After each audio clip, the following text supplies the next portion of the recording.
They tell you Russia is white, white snow, white churches, white emperors.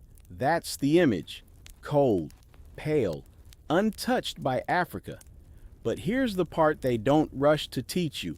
One of the most powerful dynasties in Europe, the Romanovs, had black blood inside the royal line. Not metaphorically, literally. And they don't like talking about it. Let's go straight into it. In the early 1700s, when Europe was still wrestling with superstition and monarchs ruled by divine right, a young African boy was kidnapped from the Horn of Africa. Some records say Ethiopia, others say Eritrea.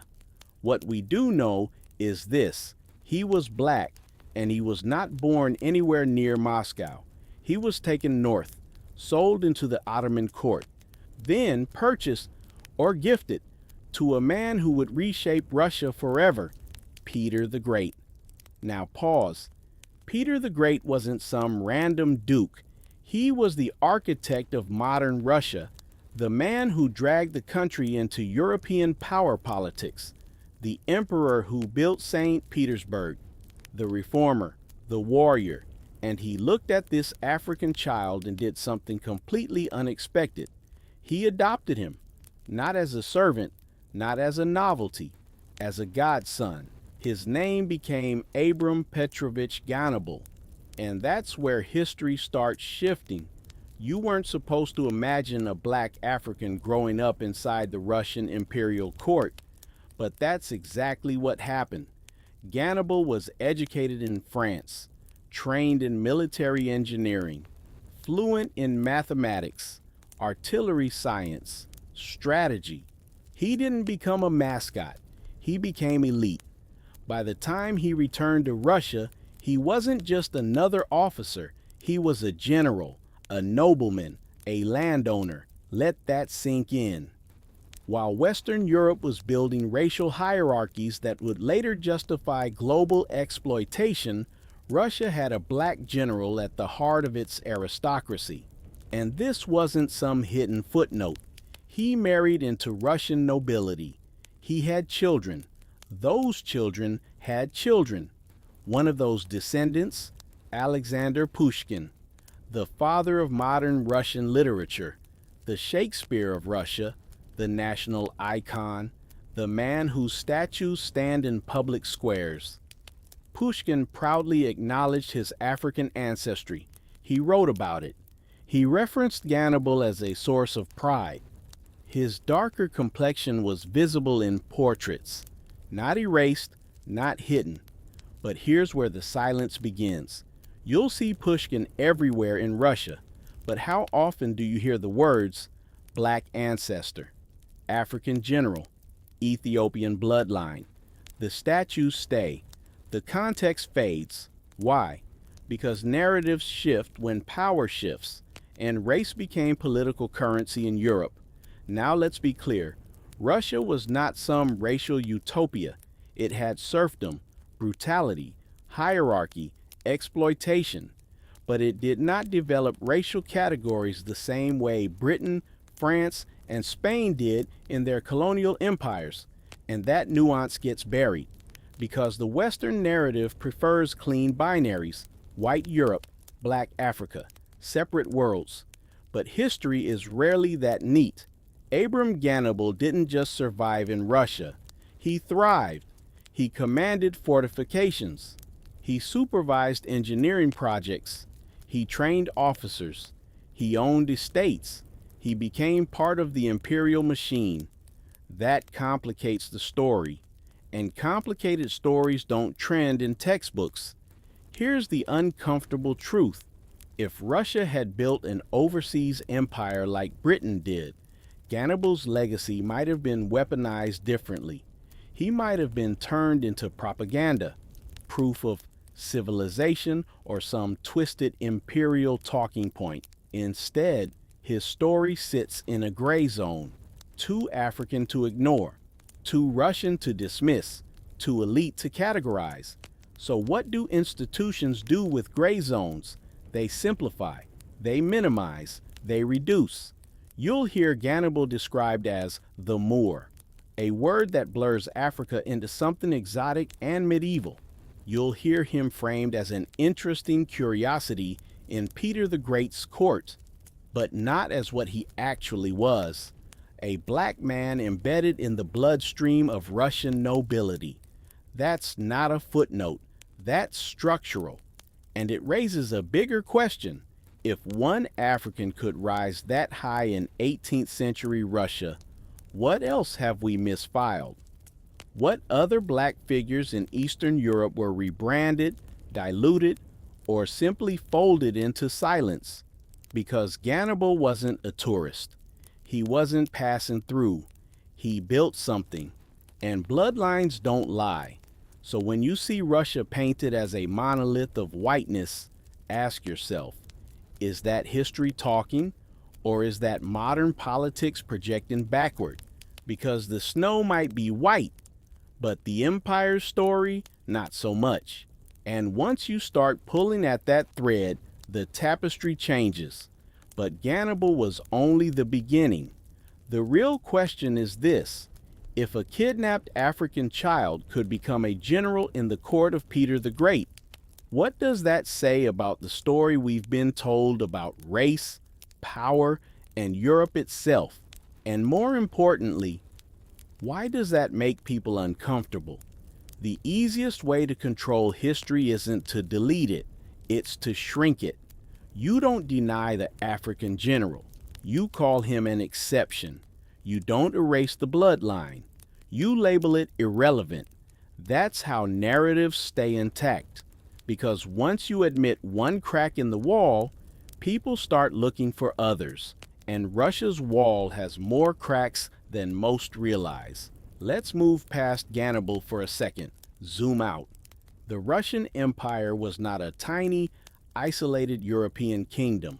At its height, it stretched across Eurasia, absorbing Central Asia, the Caucasus, Siberia, territories filled with Turkic, Mongolic, Persian, and African-connected peoples.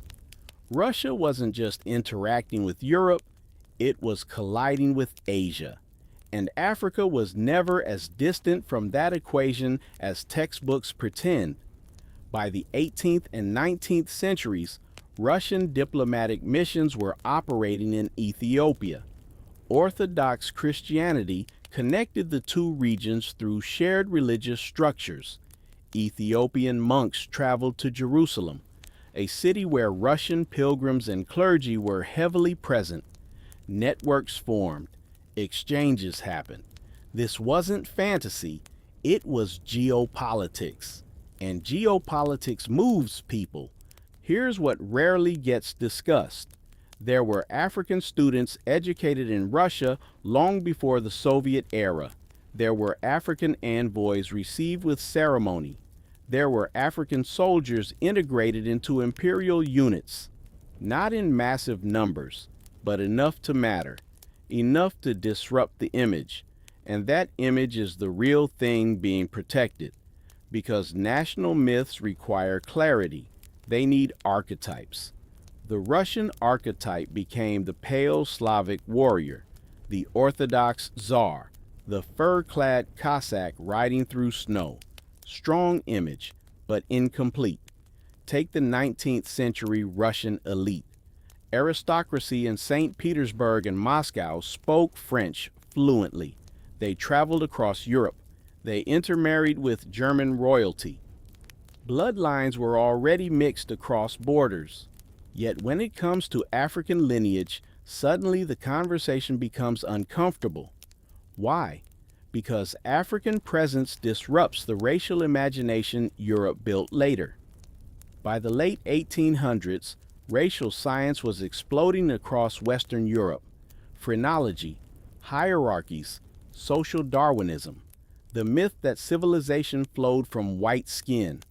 Russia observed this, absorbed parts of it, but it also had historical realities that didn't align cleanly with that ideology.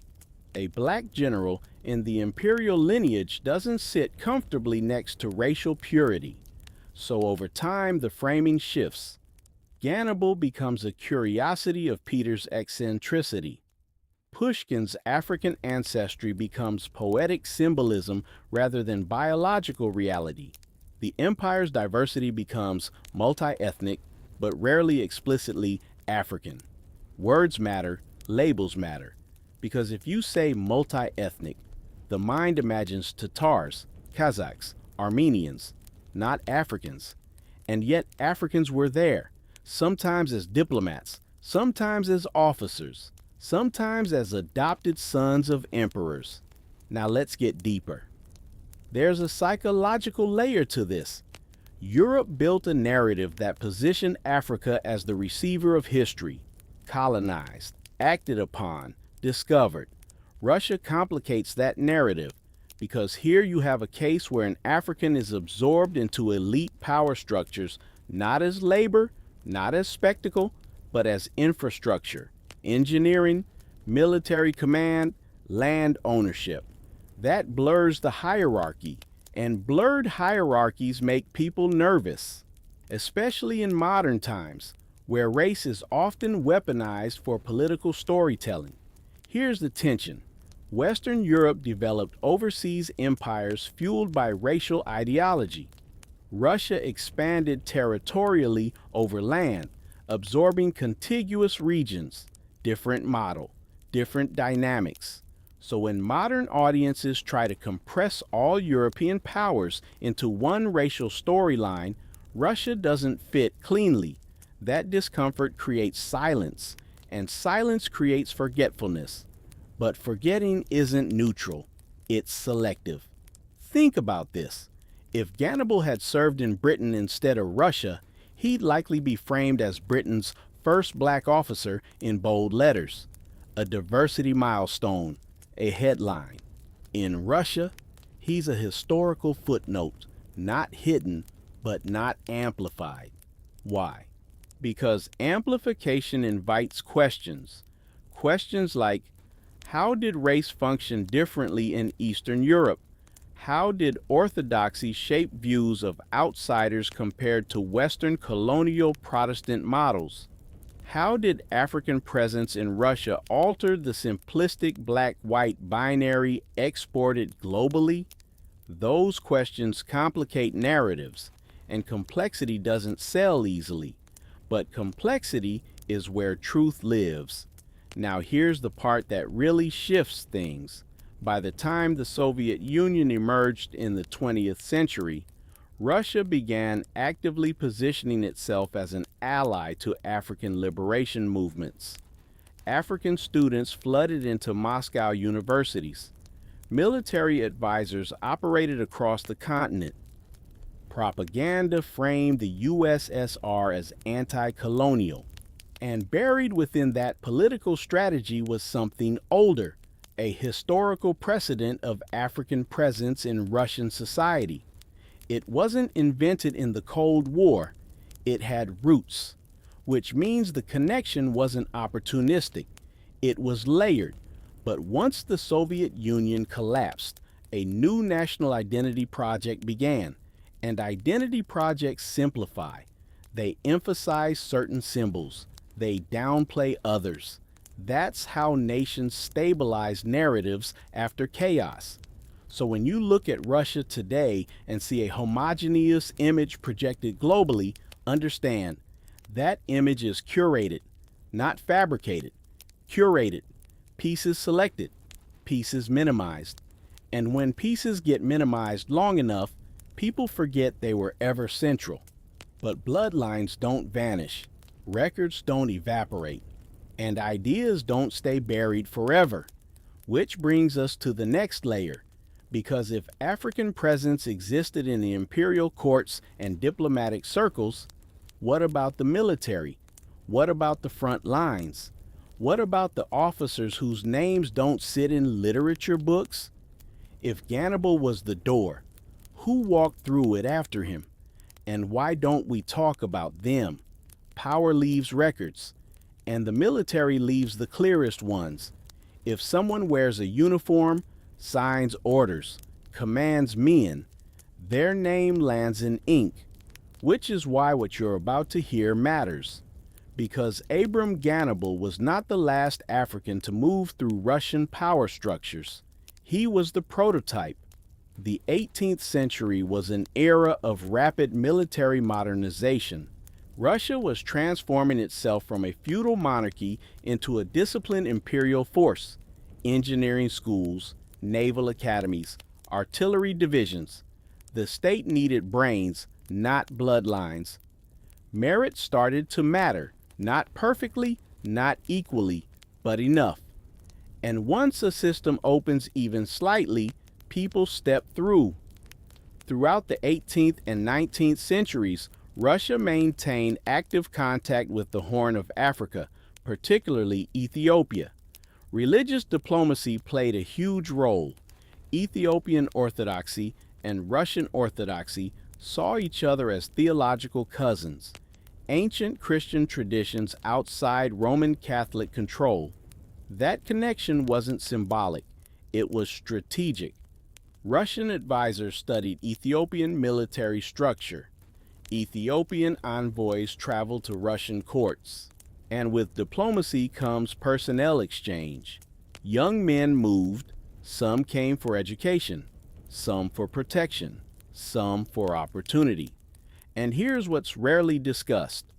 Military academies in Russia did not operate on the same rigid racial exclusions that Western colonial empires enforced in their officer ranks.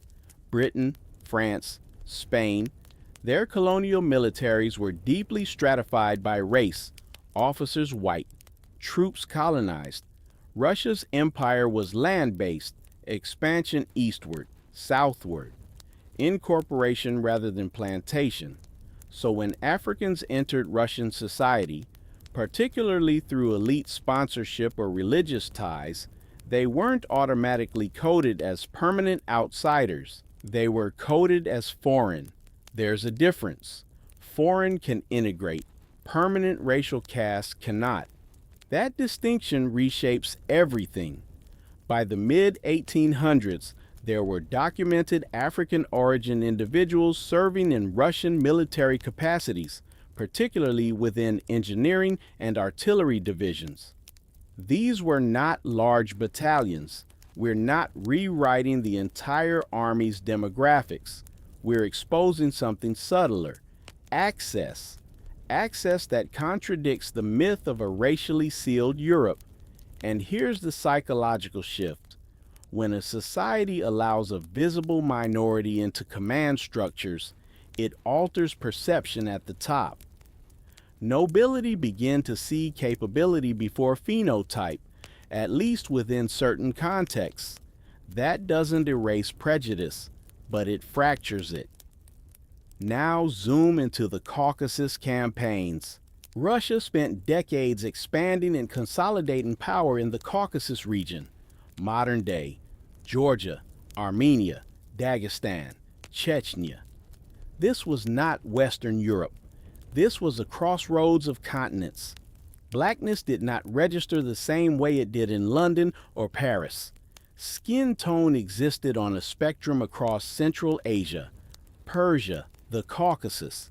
The racial lines drawn in Atlantic slave economies were not the same ones operating here. So when African-descended officers appeared in certain units, they weren't entering a binary environment. They were entering a gradient one. And gradients create ambiguity. Ambiguity creates possibility. But it also creates historical fog, because when you don't fit into a rigid category, later historians struggle to place you. You get absorbed into general descriptions. You become exotic, foreign, Moorish, or simply Russian. Records flatten you. Now think strategically. If Russia had embraced racial hierarchy in the same overt way as Britain, African officers would have stood out more sharply, either celebrated or violently excluded. Instead, they became normalized within certain circles. And normalization is a double-edged sword. It grants access, but it erases spectacle. No one writes headlines about the ordinary. So over time, the extraordinary becomes archived without emphasis. And emphasis is everything in memory. Let's go further.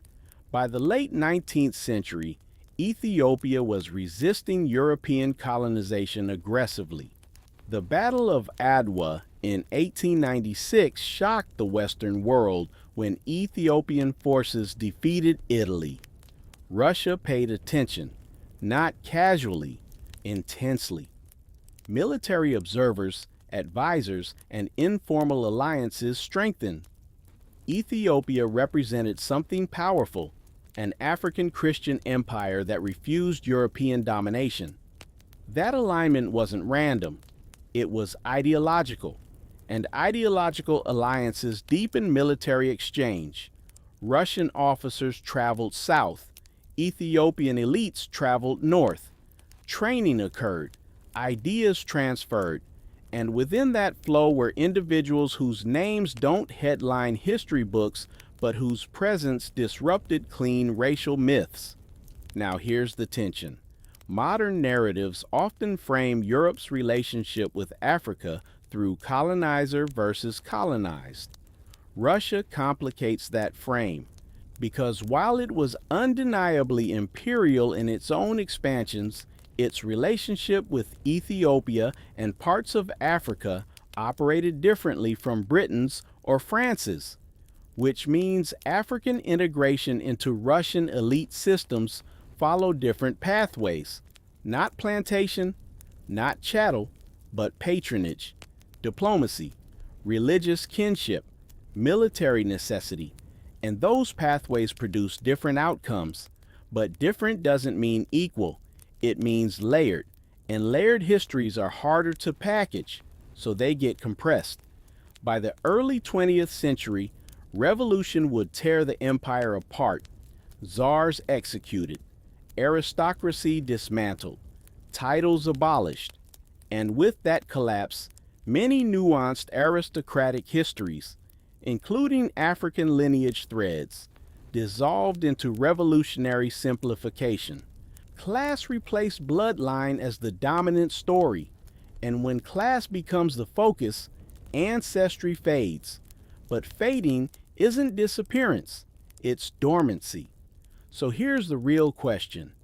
If African officers and nobles were woven into Imperial Russia quietly, without the racial spectacle of Western colonialism, what happens when that quiet integration collides with 20th century racial politics? What happens when global narratives harden into black versus white frameworks that Russia's past doesn't cleanly fit into? That collision is where memory fractures, and fractured memory creates space for forgetting. But forgetting is not permanent, because once you understand the military dimension, you start asking a more dangerous question. If African presence reached command structures, what did that mean for the royal bloodline itself? And how far did that blood travel inside the Romanov house? That's where it gets even more uncomfortable. Royal blood is political currency. It decides who rules. It decides who belongs. It decides who gets erased. And when bloodlines cross borders, especially racial ones, history gets nervous. Let's talk about the Romanovs, not the myth, the biology. Abram Gannibal didn't just exist near power, he reproduced within it. His children were baptized into orthodoxy, educated as nobility, married strategically, integrated into the social bloodstream of Imperial Russia. That matters more than a uniform ever could, because uniforms can be removed, lineage cannot. By the time the 19th century arrived, Gannibal's descendants were fully embedded in the aristocracy, estates, influence, titles. The family name traveled upward socially, not downward. And here's the uncomfortable part. When European royalty intermarried across borders, German princes marrying Russian duchesses, British queens connected to Danish houses, bloodlines were meticulously recorded, genealogies were obsessions, So if African ancestry existed in that network, it wasn't unknown. It was documented. Pushkin is the most famous descendant, yes, but he wasn't the only branch. The Gannibal line threaded into multiple noble families, some of whom maintained proximity to court life across generations. Now pause. We're not claiming the Romanov throne was black. That's lazy oversimplification. We're saying something more precise. African ancestry entered the aristocratic bloodstream of Imperial Russia at a structural level, and once it enters the bloodstream, it doesn't vanish. It dilutes. It blends. It becomes visually ambiguous over generations.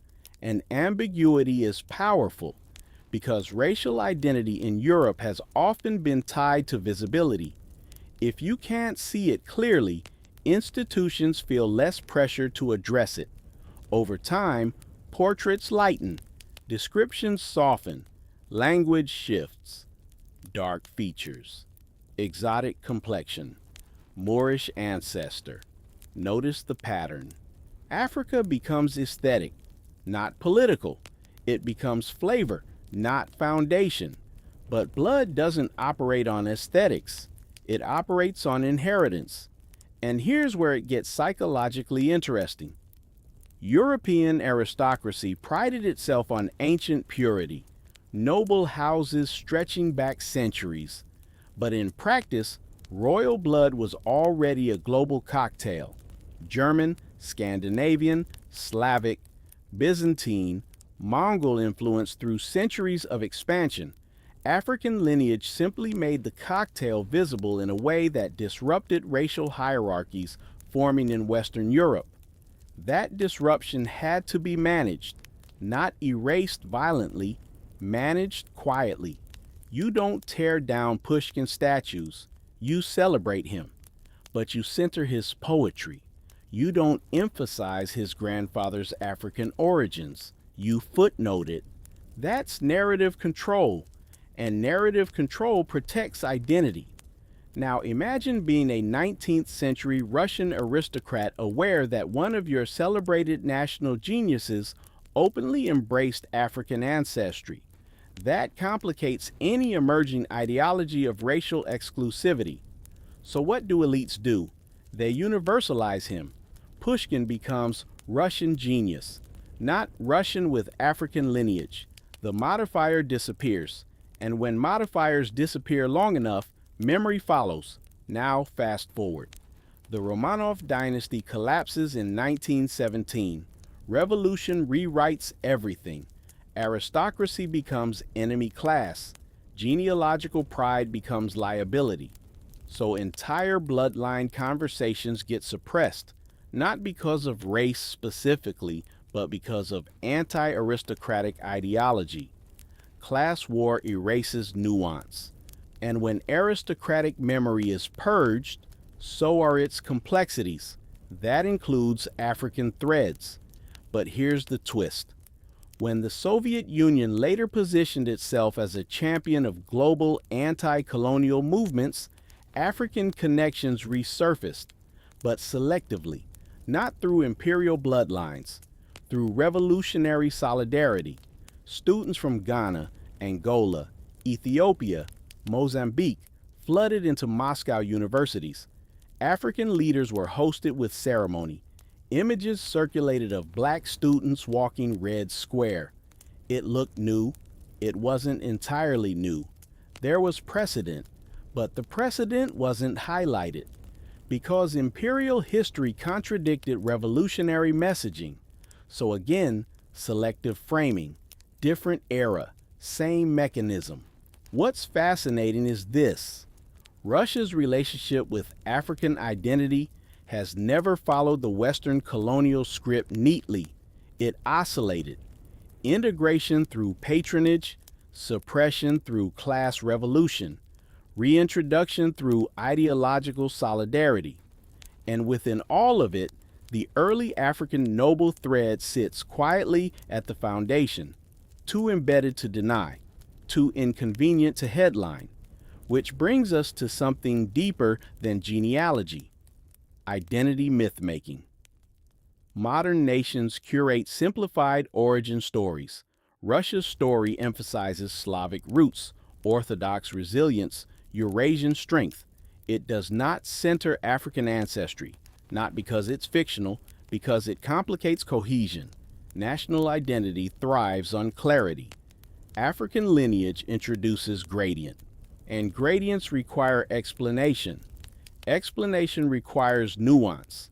Nuance weakens slogans, so silence becomes efficient. But silence isn't proof of absence, it's proof of discomfort, and discomfort tells you where the pressure points are. Now here's the question that changes everything. If African ancestry entered Russian aristocracy through Gannibal, and if that ancestry diluted visually but remained biologically real, then how many other European royal houses carry threads they don't amplify? Because Russia wasn't isolated. It intermarried constantly with Germany, Denmark, Britain. Bloodlines cross borders faster than armies. So if African lineage entered one node of the network, where else did it travel? That's not conspiracy, that's genetics. And once you start tracing royal DNA instead of political narratives, the map stops looking monochrome. But we're not done, because bloodlines are only one layer. The deeper layer is perception. How did ordinary Russians perceive blackness inside the empire? Was it feared, exoticized, respected, ignored? Because the answer to that question reveals whether this history was truly forgotten or simply absorbed. And absorption is more dangerous than erasure. Forget emperors for a moment. Forget bloodlines. Forget court politics. Let's talk about the street, because real memory lives with ordinary people. How does a society react when someone visibly different walks into its world? That tells you more than royal records ever will. Russia in the 18th and 19th centuries was not London. It was not Paris. It did not operate as a maritime slave trading empire flooding its cities with colonial subjects, which means black presence was rare, and rarity does something interesting. It amplifies visibility. When Africans appeared in Russian cities, particularly St. Petersburg and Moscow, they stood out immediately, not because of entrenched racial caste systems, but because of sheer unfamiliarity. But unfamiliarity doesn't automatically equal hostility. In many accounts from foreign visitors, black individuals in Imperial Russia were described as objects of fascination rather than hatred, curiosity, conversation, attention. Now, that doesn't mean prejudice didn't exist. It means prejudice formed differently. Russia's social hierarchy was dominated by class and serfdom. The divide between noble and peasant mattered far more than skin tone for most of the empire's history. A Russian serf was legally bound to land. A nobleman, regardless of distant ancestry, possessed power. Status outranked shade. That distinction matters, because in Western Europe, race hardened into legal structure. In Russia, class dominated structure, so when a black officer walked into a room wearing imperial uniform, what people saw first wasn't race, it was rank. Rank dictates behavior. Peasants bowed to nobles. Soldiers saluted officers. Hierarchy conditioned response, and that conditioning reshapes how racial difference is interpreted. If someone commands you, you don't reduce them easily, you adapt. Now imagine the psychological effect of seeing a visibly African-descended noble in uniform commanding Slavic troops. That image alone fractures simplistic racial myths about Europe, but it also normalizes the fracture. If it happens repeatedly, it becomes less shocking, and when something becomes less shocking, it fades into social routine. Routine kills spectacle, and without spectacle, later historians struggle to dramatize it, which is exactly what happened. Black presence in Russia didn't crystallize into dramatic racial conflict the way it did in colonial empires, so it didn't generate the same archive of tension. Instead, it generated scattered references, portraits, diary entries, diplomatic notes, small traces. Traces are easy to overlook. Now let's shift into the 20th century, because this is where perception becomes volatile. After the 1917 revolution, the Soviet Union aggressively promoted internationalism. Anti-racism was baked into official ideology, at least rhetorically. Posters depicted workers of different continents standing shoulder to shoulder. African American intellectuals visited Moscow. Black artists and students found temporary refuge in Soviet institutions. Russia positioned itself as the ideological opposite of Western racial oppression. But ideology and reality rarely align perfectly. African students in Soviet universities in the 1960s and 70s reported mixed experiences.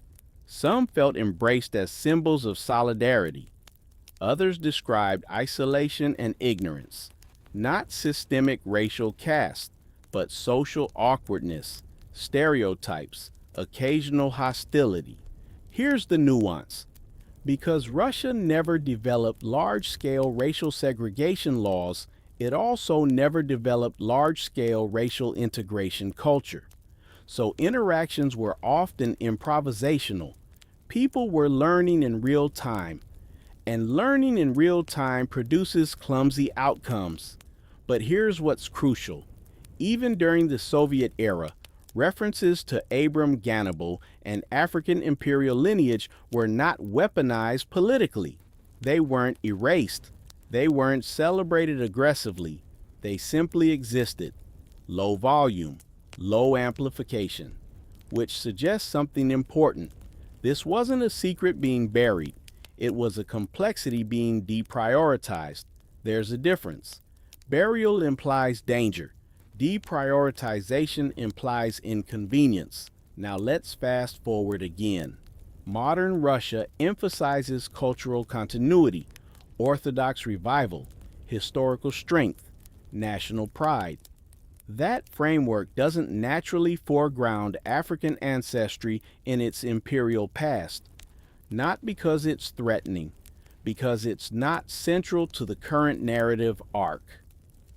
Narratives highlight what strengthens cohesion. They quiet what complicates it. But here's the thing, complication doesn't disappear. It waits. And in the age of digital archives and global curiosity, waiting histories resurface. Young Russians have rediscovered Pushkin's African ancestry with curiosity, sometimes pride. African Russian communities are more visible now than in previous centuries, and global audiences, raised on simplified black and white historical models, are startled when they encounter this thread. Because it breaks the image, and image is powerful. You were taught to imagine Europe as a racial fortress, snowbound, uniform, sealed. But fortresses have gates, and gates open, sometimes through war, sometimes through trade, sometimes through one kidnapped child who grows up to reshape the aristocracy. Now here's where it gets sharper. If black presence in Russia never hardened into a massive racial conflict like in the Atlantic world, then why does modern discourse often ignore it entirely? Why does the global conversation about race in Europe focus almost exclusively on Western colonial powers? Because attention follows trauma, and Russia's racial dynamics followed a different script, less codified, less exported globally, more ambiguous, and ambiguity is harder to market. but ambiguity is often closer to truth. So here's the real pivot. Was this history forgotten, or did it never fit into the narrative templates people prefer? And if it never fit the template, what else about Europe doesn't fit the template? Because once you dismantle one simplified image, you start questioning all of them. And that's where things get uncomfortable. History isn't just what happened, it's what gets exported. And Russia has always struggled with export branding. Western Europe built its story around oceans, ships, colonies, empires painted in bright red and blue across maps. Their racial narratives became global because their ships went global. Russia expanded by land, across forests, steppes, mountains. That difference matters. Because when you expand by sea, your racial system gets projected worldwide. When you expand by land, your racial system stays regional. So when Britain built a racial hierarchy in India, Africa, the Caribbean, the entire planet felt it. When France codified racial ideology in Algeria or Haiti, it echoed globally. Russia's expansion into Central Asia, Siberia, the Caucasus created multi-ethnic complexity, but it didn't export a global racial template in the same way. That's why when people talk about European race history, they default to the Atlantic powers. Russia gets lumped in without being examined separately, and in that lumping, nuance disappears. Now here's the twist. Western Europe needed Africa to justify exploitation. Russia didn't rely on African colonies for economic foundation. Its power came from land control, resource extraction, and internal hierarchy. So its racial logic didn't center Africa, which means African presence inside Russia wasn't automatically tied to economic subjugation. That changes perception. If blackness is not linked to plantation labor inside your borders, it registers differently, not automatically better, but differently. And difference is everything. Now imagine the 19th century European intellectual environment. Pseudo-scientific racial hierarchy spreading through Germany, Britain, France. Anthropology turning into ideology, measurements, skulls, classifications. Russia observed these trends. Some intellectuals absorbed them. But Russia's own imperial diversity made strict racial purity narratives harder to enforce internally, because its empire already included Turkic Muslims, Mongolic groups, Caucasian Highlanders, Siberian tribes, none fitting clean Western European racial binaries. So Russian identity evolved as something layered. Slavic core, Orthodox spine, Eurasian expansion, not purely racial, more civilizational. And civilizational identity leaves slightly more room for outliers, like an African general, like African diplomats, like African descended nobility. Now let's talk about discomfort again. Modern global conversations about race operate heavily through American and Western European lenses: slavery, segregation, colonization. When you apply that same lens to Russia without adjusting for its different structure, you get distortion. You expect the same pattern. When you don't see it, you assume absence. But absence of Western-style racial hierarchy doesn't mean absence of complexity. It means a different formula was operating. Here's the deeper layer. Russia has historically defined otherness more through religion and loyalty than skin tone. Orthodox versus non-orthodox. Loyal versus rebellious. Integrated versus separatist. An Ethiopian Orthodox nobleman could theoretically integrate more easily into imperial circles than a Catholic Polish rebel.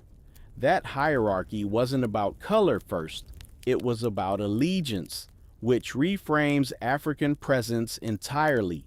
Now ask yourself, If allegiance outranks color, what happens when someone of African origin proves loyalty to the crown? They move upward. That's exactly what happened with Gannibal. But it wasn't just him, it was a structural possibility. And structural possibilities matter more than anecdotes. Now jump forward into the Cold War. The Soviet Union aggressively courted African nations after decolonization, training officers, funding infrastructure, hosting students. It wasn't purely altruistic, it was geopolitical. But geopolitics builds pipelines. Thousands of African students studied in Moscow, Leningrad, Kiev, engineers, doctors, pilots. For many of them, Russia became a second home. Children were born from mixed marriages. Afro-Russian communities grew quietly. And because Russia never had a colonial guilt narrative toward Africa, these relationships weren't framed as reparative. They were framed as alliance. That changes psychology. Now we're in the modern era. Global audiences consume history in bite-sized narratives. White Europe versus Black Africa. Colonizer versus colonized. But Russia's story doesn't sit cleanly in that box, which makes it less discussed, less viral, less simplified. And when something is harder to simplify, it gets sidelined, not erased, sidelined. But sidelined histories have a way of resurfacing when identity politics intensify globally, because suddenly people start asking, who defines Europe? Who defines whiteness? Who defines racial history? And when those questions expand beyond London and Paris, Russia enters the frame. And once Russia enters the frame, the African thread reappears, not as a scandal, as a complication. And complications are destabilizing because they force you to rethink assumptions. You assumed Europe was racially uniform historically. It wasn't. You assumed Black presence in Europe was purely colonial and subordinate. Not always. You assumed race operated the same everywhere across the continent. It didn't. And when those assumptions crack, intellectual comfort cracks with them. Now here's the pivot. The title says, The Black Kings That Russia Forgot. But forgetting implies intention. What if it wasn't forgetting? What if it was overshadowing? Overshadowed by revolution, overshadowed by war, overshadowed by ideology. Because Russia endured Tsarist collapse, world wars, Stalinism, Cold War tension, post-Soviet transition. In that storm, subtle aristocratic lineage stories don't dominate headlines. They fade behind survival. But fade isn't delete, it's dormancy. And dormancy ends when curiosity wakes up. So the real question isn't, did Russia forget? It's, why are we only now paying attention? And what does that say about the narratives we were fed about Europe as a whole? Because once you widen the lens beyond Western colonial powers, the entire continent starts looking less monochrome. And that's when history stops being comfortable. Let's confront something directly. History is not allergic to truth. It's allergic to threat. If a story threatens identity, power, or cohesion, it gets reframed. Not destroyed, reframed. So ask yourself this. Does the idea of African blood inside Russian nobility threaten Russia today? Not really. Does it threaten Western racial narratives? More than people admit. Because here's what this entire conversation quietly exposes. Europe was never racially isolated.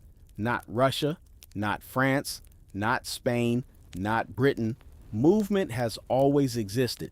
Through war, through trade, through religion, through diplomacy. But Western colonial history became the dominant export model of race. So everything gets interpreted through that framework. And Russia doesn't fit that mold cleanly, which makes its African thread harder to categorize. Now let's zoom into something rarely examined. Portraiture. Art is propaganda. Art is memory. When you look at paintings of Pushkin, you see his features: curly hair, darker complexion, strong facial structure. It's visible.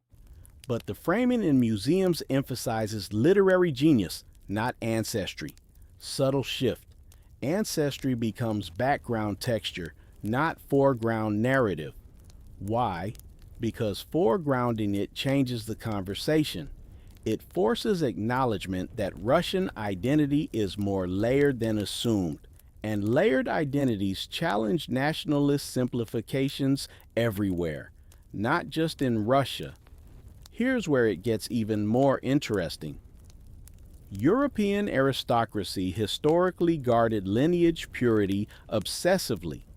Marriage alliances were negotiated to preserve dynastic strength. So the fact that African ancestry entered Russian noble lines without triggering institutional collapse tells you something powerful. It wasn't perceived as existential contamination. It was absorbed. Absorption suggests flexibility, not utopia, but flexibility. And flexibility contradicts the rigid racial hierarchies developing in other parts of Europe during the same era. That contradiction is inconvenient for certain ideological narratives, because if one European empire operated differently with regard to race, it disrupts the idea that all European power structures were racially identical. Now we move into perception versus reality. Modern global media often paints Russia in stark tones: authoritarian, monolithic, ethnically uniform. But Russia spans 11 time zones. It contains hundreds of ethnic groups: Tatars, Bashkirs, Buryats, Chechens, Yakuts, dark hair, light hair, almond eyes, sharp noses. Phenotypic diversity has always existed inside its borders. So the addition of African lineage centuries ago wasn't entering a blank slate. It entered a multi-ethnic imperial system already accustomed to difference. And that matters, because societies that manage difference internally tend to process external difference differently than homogeneous island empires. Now here's where the emotional tension comes in. When people discover that a foundational literary icon like Pushkin had African ancestry, they react in two ways: curiosity or resistance. Curiosity opens doors. Resistance protects identity. And resistance isn't always racist. Sometimes it's defensive nationalism, the instinct to preserve a simplified origin story. But simplified origin stories collapse under research, and that's what's happening globally right now. Digital archives, genealogical databases, cross-border scholarship. People are tracing bloodlines beyond slogans, and when they do, they find mixture everywhere. The Russian case just happens to be dramatic because of its imperial visibility. Now let's talk about something more psychological. Why does the phrase "Black Kings in Russia" provoke emotion? Because it collides with a deeply embedded visual stereotype.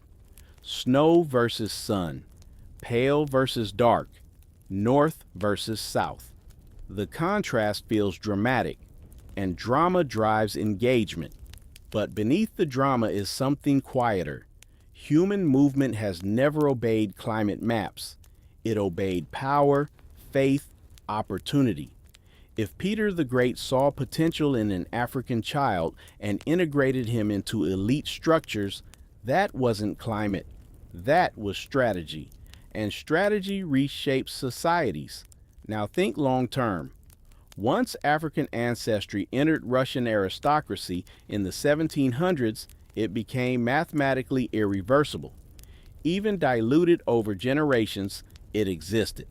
And once it exists, it connects continents. It links Moscow to the Horn of Africa permanently. That's not political spin. That's genealogy. And genealogy is stubborn. It refuses neat narratives. Now here's the deeper challenge. If Russia had highlighted this African thread aggressively in modern times, what would critics say? They'd accuse it of opportunistic multicultural branding. If it suppresses emphasis, critics accuse it of erasure.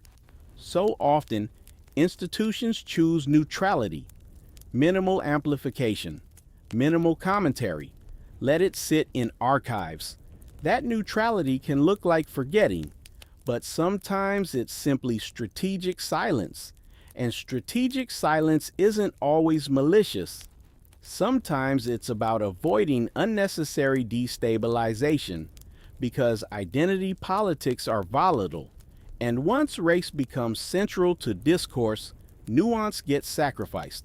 Russia's historical relationship with African identity is nuanced, not perfect, not racist utopia, not colonial mirror image, nuanced.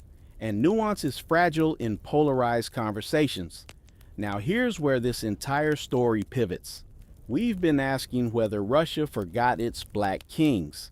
But what if the more accurate question is, did the world overlook them because they didn't fit the dominant racial narrative exported by Western colonial powers? Because global history textbooks are written primarily through Atlantic lenses, and anything outside that corridor gets footnoted. Russia's African thread didn't fuel plantation economies. It didn't spark slave revolts. It didn't anchor colonial guilt. So it never became central to global racial storytelling. It remained regional, which means most of the world simply never learned it. Not because Russia hid it, because global attention was elsewhere, and that realization flips the outrage. Maybe this wasn't about one country erasing truth. Maybe it was about global history narrowing its focus too tightly. And once you widen that focus, the entire European map changes color. Memory is not passive. It is engineered, not always by conspiracy, often by convenience. When nations build identity, they don't lie outright. They select.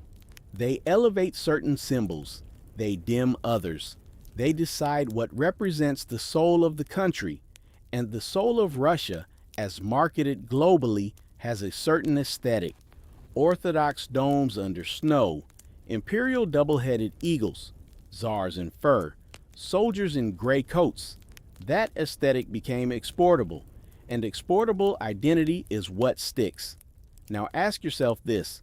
Does a visibly African ancestor sit comfortably inside that aesthetic? Not visually. And modern politics is deeply visual. So what happens? The ancestor becomes intellectual rather than visual. Pushkin becomes poet, not proof of lineage. Gannibal becomes engineer, not emblem.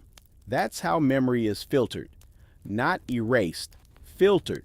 And filtering is subtle. Now here's something more volatile.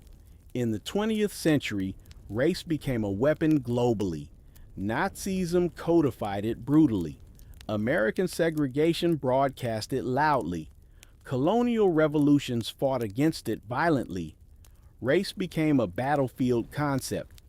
Russia's internal racial history didn't align neatly with those global flashpoints, which means it didn't become symbolic. And if you're not symbolic in the global struggle, you fade from the global conversation. That's the part people misunderstand. History is often forgotten not because it was denied, but because it didn't become politically useful at scale. Now consider this. If the Soviet Union had aggressively centered Gannibal as proof of early racial integration, it could have used him as Cold War propaganda against Western racism. It didn't. Why? Because the Soviet ideological framework centered class struggle, not racial heritage. Class was the narrative weapon. Race was secondary. So Gannibal's aristocratic ascent didn't serve revolutionary messaging. It contradicted it. So again, sidelined. different regime, same outcome, low amplification. Now let's get sharper. There's also a modern discomfort in Western discourse around acknowledging nuance in non-Western European powers. If Russia's racial history is more layered than assumed, it disrupts certain simplified critiques. And simplified critiques are easier to mobilize politically. This isn't about defending any state. It's about recognizing narrative patterns. When discourse polarizes, complexity becomes collateral damage. And this story is complexity. Now imagine being a young Russian today discovering that one of your most celebrated literary figures had an African great-grandfather who was a military general. That realization doesn't threaten national pride. It expands it. It makes a story bigger, more global, more textured. But global discourse rarely rewards texture. It rewards shock. It rewards outrage. So when people hear Black kings in Russia, they expect scandal. But scandal requires suppression. And what we've seen isn't suppression. It's diffusion. Diffusion across time, across revolutions, across ideological shifts. That's harder to dramatize, but it's more accurate. Now here's the deeper psychological truth. Human beings crave clean categories. White Europe, Black Africa, colonizer, colonized. But the real world never operated that cleanly. Intermarriage happened. Adoption happened. Diplomatic exchange happened. Religion crossed borders. Children were born in palaces and ports alike. And those children didn't carry passports stamped with modern racial ideology. They carried opportunity and constraint shaped by their context. In Russia's case, context allowed an African child to become a general and noble. That alone should force intellectual recalibration. But recalibration is uncomfortable. It demands you release simplified narratives, and simplified narratives feel safe. Now here's the question that matters most. Who benefits from imagining Europe as racially uniform until colonial contact? Because that imagination strengthens certain political arguments globally. If Europe was always sealed, then colonialism looks like a sudden outward explosion. But if Europe was always porous, absorbing, blending, interconnecting, then colonialism looks more like an intensification of existing mobility patterns, not a total rupture. That reframing changes moral storytelling, and moral storytelling drives modern politics, which brings us full circle to the title, The Black Kings That Russia Forgot. Maybe the forgetting wasn't national, maybe it was global. Maybe global history simply centered its spotlight elsewhere, on the Atlantic, on slavery, on plantation economies, on transoceanic trauma. And in that spotlight, Eastern Europe's different racial mechanics dimmed. Now here's the final tension. As global audiences re-examine history through digital access and cross-border scholarship, these sideline threads reappear. And when they do, they challenge the emotional infrastructure of modern racial discourse. Because if Russia's past includes African nobility integrated into imperial bloodlines centuries ago, then racial isolation narratives weaken. And when narratives weaken, people react. Some lean into curiosity, some lean into denial, because denial protects identity. Curiosity expands it. So the final question isn't about Russia, it's about you. When a story disrupts your mental map of Europe, do you reject it? Or redraw the map? One final layer remains, because beyond identity, beyond politics, beyond narrative control, there's something simpler, human movement. And human movement never cared about the stories we tell afterward. Strip away the politics, strip away the ideology, strip away the outrage bait. What's left? Movement. A child taken from the Horn of Africa, transported across empires, placed in a foreign court, educated, promoted, married, embedded. That is movement. And movement is older than nationalism, older than race theory, older than borders. We like to imagine civilizations as sealed containers, but they've always been crossroads. Russia was never just European. It was trade routes, Mongol influence, Byzantine inheritance, steppe expansion, Arctic survival. It was collision, and collision produces mixture. Mixture produces stories that don't fit clean lines. So here's the simplest truth in this entire series. Abram Gannibal's existence is not shocking because it's controversial. It's shocking because it exposes how narrow our mental maps have become. We've reduced continents into colors, reduced centuries into slogans, reduced identities into hashtags, and then we're stunned when history refuses to obey.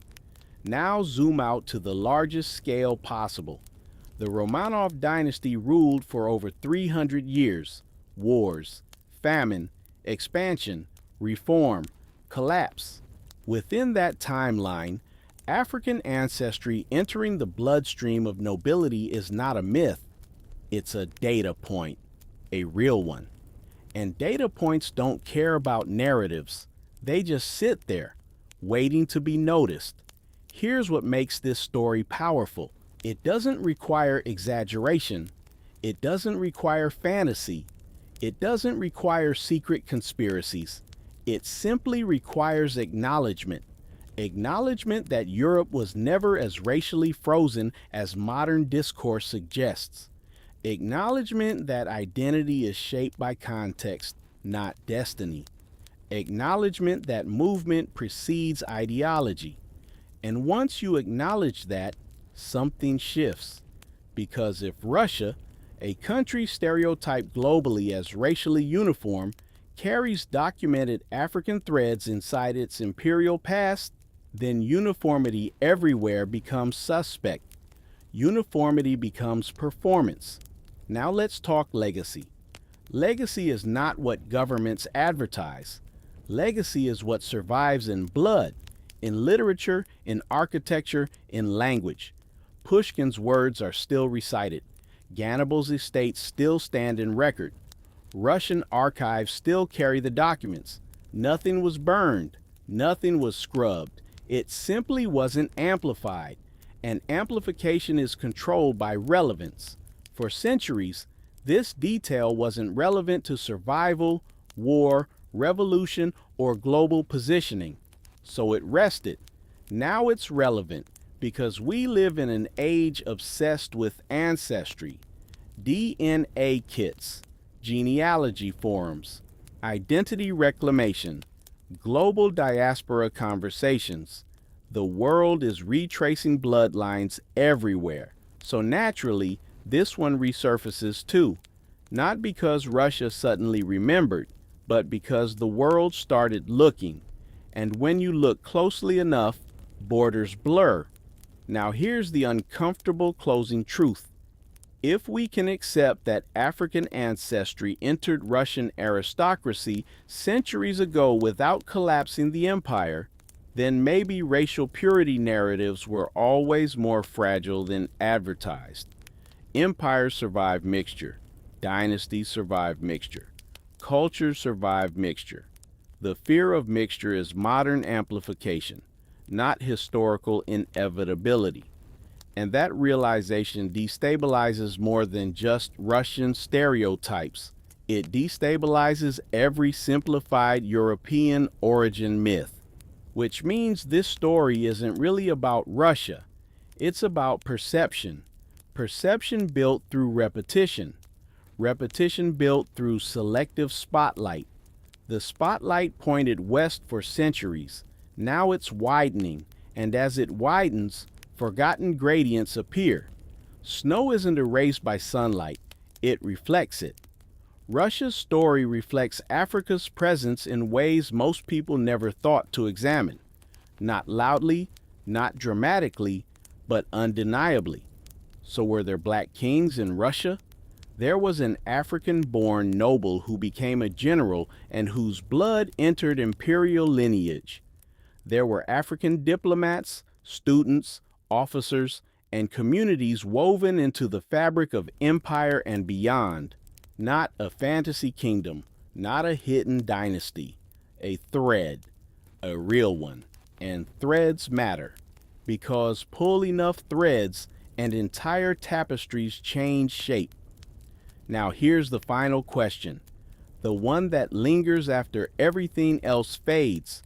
If your understanding of Europe shifts because of one documented African general in 18th century Russia, how many other parts of global history are waiting quietly for you to look closer?